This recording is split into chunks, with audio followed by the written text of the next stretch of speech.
Yanka, very good morning to you. Are we expecting a bit of a dressing down for municipalities from the minister today?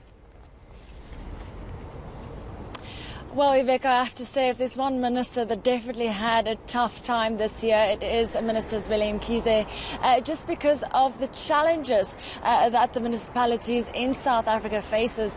We know that from the AG's report, when that came out, the staggering numbers of billions of rands of wasteful and irregular expenditure, the money owed to Eskom, about 17 billion in total from the municipalities owed to Eskom, billions more to water boards, and obviously on top of that there was the BBS scandal where municipalities were also dragged into.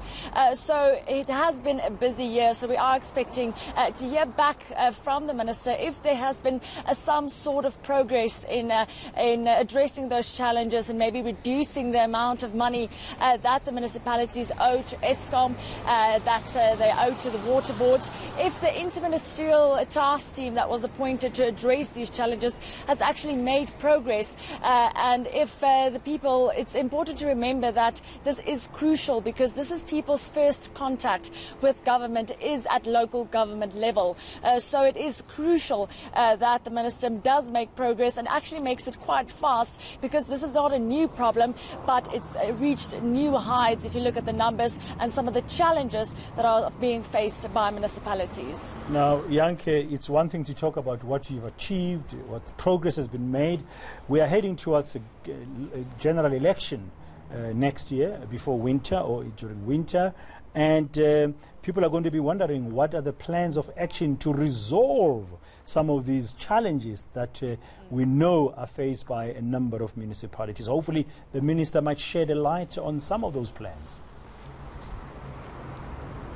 Exactly, and maybe a timeline as to we do all have these municipal recovery plans in place and suggestions of how they can address some of the challenges, like, for example, an independent revenue collection agency and all of that. But how long will it take to implement these plans, and how long will it take to actually show that these plans are in fact working? You have in some instances, like, for example, the Maluti-Apofong municipality, where businesses took it into their own hands. They approached the courts saying that they have been paying their electricity bill to the municipality, but still they were facing power cuts because the municipality was not paying Eskom.